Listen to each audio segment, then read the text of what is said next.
नाईकबा देवाच्या मैदानातला पहिला सिमी कामतीकरांच्या मैदानाला सुटला आणि पहिल्या सिमी मध्ये लढा चालूय.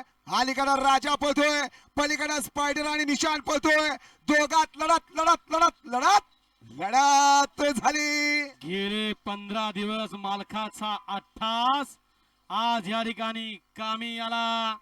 गावच्या मैदानावरती पठ्ठ्यानं लढत दिली दोघात.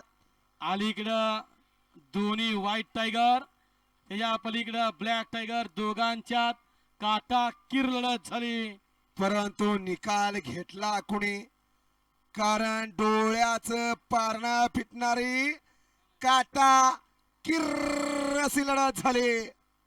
शेवटच्या क्षणाला कुणी घेतला निकाल? बहुतेक साध्य झालंय. अय गाडी आले. बाईला सकट थोडा आता ड्रायव्हरला पण रती बोडावा. पहिलवान हसलं. काय झालंय? खरोखर लढत झाली. Semi final